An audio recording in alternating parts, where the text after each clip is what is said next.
साथियों नमस्कार, आप सबका स्वागत है हमारे चैनल पे। साथ ही साथ आपसे निवेदन है कि हमारे चैनल को ज़्यादा से ज़्यादा सब्सक्राइब करें। साथियों, जो पांचवा चरण हुआ है मतदान उत्तर प्रदेश के अंदर, लगभग 14 सीटों के बारे में हम आपको बताएंगे कि कौन से प्रत्याशी और कौन से पार्टी के लोग जीतने के चांसेस ज़्यादा हैं। हालांकि ये परिणाम नहीं है, सूत्रों के द्वारा, जनता में दिए गए ओपिनियन के द्वारा हम लोग ये विश्लेषण लेकर के आते हैं। अच्छा या जो भी रिजल्ट होगा वो 4 जून को ही पता चलेगा, उसी से पता चलेगा कौन हारे कौन जीतेगा। लेकिन जिसको एज मिलता हुआ नज़र आता है उसके बारे में आपको विश्लेषण करके बताते हैं।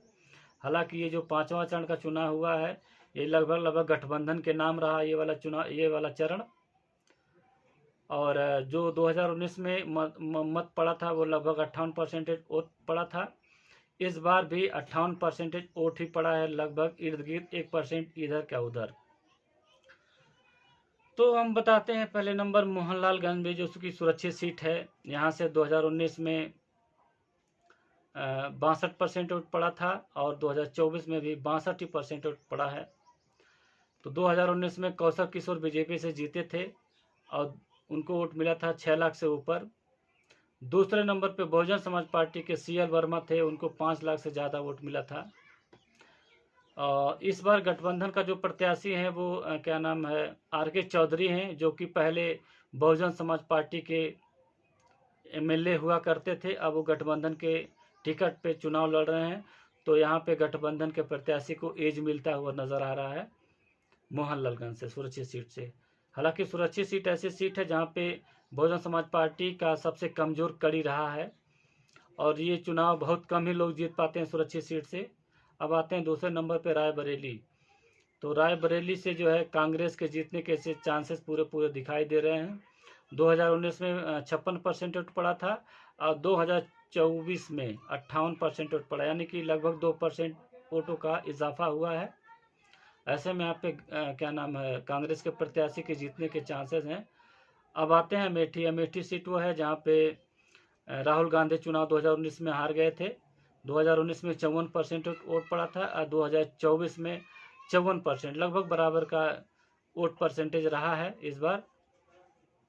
तो राहुल गांधी चुनाव यहाँ से हार गए थे। स्मृति ईरानी यहाँ से राहुल गांधी को हरा दी थी। हालांकि राहुल गांधी जो 2 जगह से चुनाव लड़ रहे थे, अमेठी से भी और उसके बाद वायनाड से भी, उन्होंने पर्चा भर दिया था, जिसकी वजह से जनता में गलत परसेप्शन बना और स्मृति ईरानी जीत गई और राहुल गांधी हार गए। हालांकि बहुत कम वोटों से हारे थे, लेकिन एक कारण और लोग विशेषज्ञ लोग बताते हैं कि बहुजन समाज पार्टी का प्रत्याशी वहां न खड़ा होने की वजह से राहुल गांधी वहां पे हार गए।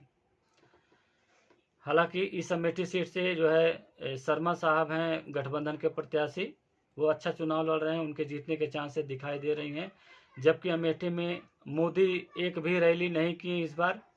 पिछली बार तो किए थे, लेकिन एक बार एक भी रैली नहीं किए। क्या पता उनको आभास हो गया हो कि हार जाएंगे या क्या, अब तो ही जानेंगे। अब आते हैं आपको अगले सीट पे, जालौन, जो कि सुरक्षित सीट है। जालौन में 2019 में 58.3% वोट पड़ा था और 2024 में 56 कुछ परसेंट वोट पड़ा था, यानी कि लगभग 2% वोट कम दिखाई दे रहा है। यहाँ से बीजेपी के भानु प्रताप सिंह जीते थे, 5 लाख से ज़्यादा वोट मिला था। और दूसरे नंबर पे थे BSP के अजय सिंह, 4,23,000 वोट मिला था लगभग। हालांकि बहुत ज़्यादा अंतर तो था नहीं, लेकिन फिर भी जो है वहाँ के बीजेपी प्रत्याशी जीत गए थे। लेकिन इस बार जालौन से गठबंधन के प्रत्याशी के जीतने के चांसेस ज़्यादा दिखाई दे रहे हैं। अब अगली सीट पे आते हैं, छठे नंबर पे झांसी। तो झांसी में 2019 में बीजेपी से जीते थे और दूसरे नंबर पे जो थे वो कांग्रेस के प्रत्याशी थे। हालांकि पिछली बार की बजाय यहाँ पे 4% वोट कम पड़ा है, लेकिन उसके बावजूद भी दूसरे नंबर पे झांसी में कांग्रेस थी, तो यहाँ पे भी कांग्रेस के जीतने के चांसेस ज़्यादा दिखाई दे रहे हैं। अब अगली सीट पे आते हैं, हमीरपुर। तो हमीरपुर में जो है 2019 में 62% वोट पड़ा था और 2024 में 60% के आसपास वोट पड़ा है। तो लगभग 2% वोट यहाँ पे कम दिखाई दे रहा है।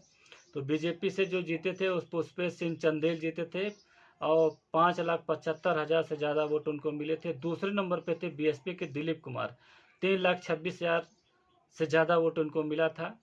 तो यहाँ पे जो है बहुत काफ़ी अंतर दिखाई दे रहा है। जबकि सपा बसपा का गठबंधन था, उसके बावजूद भी दिलीप कुमार जो है 3,24,000 के आसपास उनको वोट मिला था।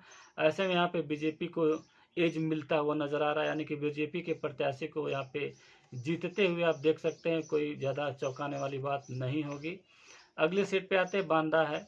बांदा में 2019 में 61% लगभग वोट पड़ा था और इस बार 2024 में 59% के आसपास वोट पड़ा है। तो करीब 2% का कमी यहाँ पे दिखाई दे रहा है पहले की अपेक्षा, 2019 की अपेक्षा। तो 2019 में जो जीते थे बीएसपी के आर.के. पटेल, 4,75,000 से ज़्यादा उनको वोट मिला था।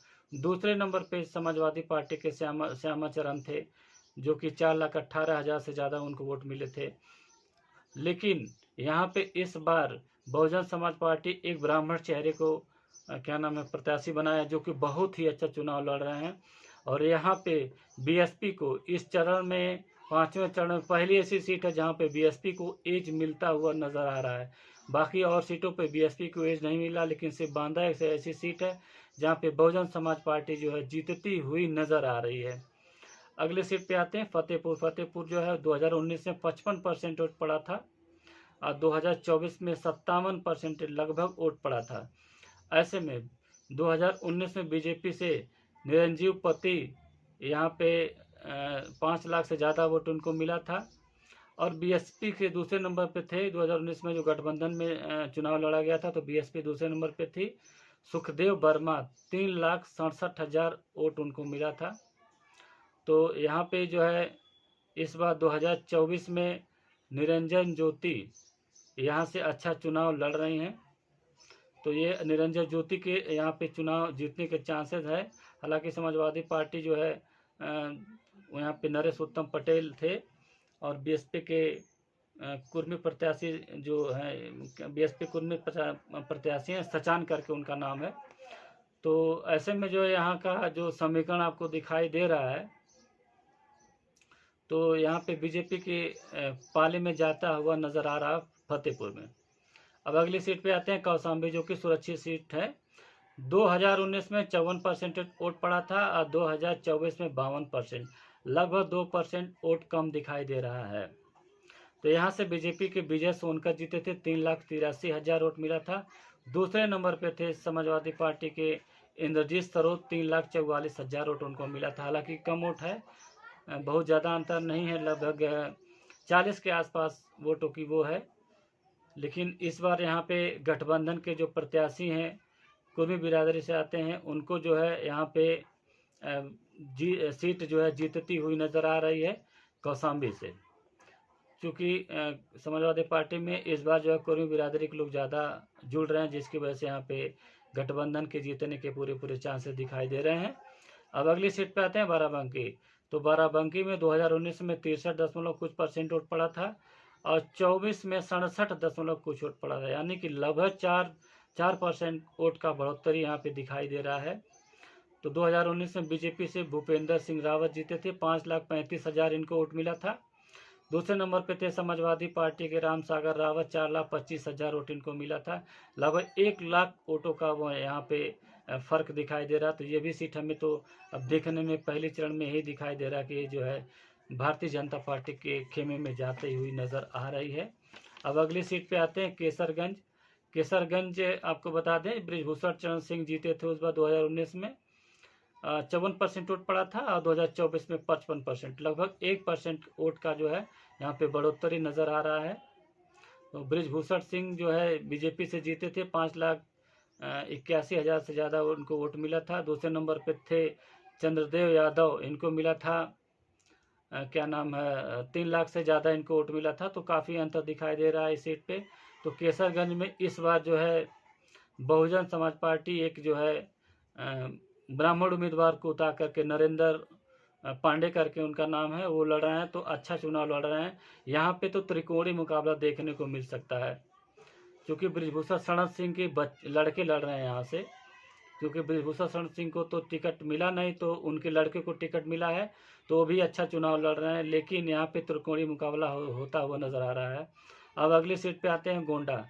गोंडा में 2019 में 52% वोट पड़ा था, 2024 में 51%, लगभग 1% वोट कम दिखाई दे रहा है।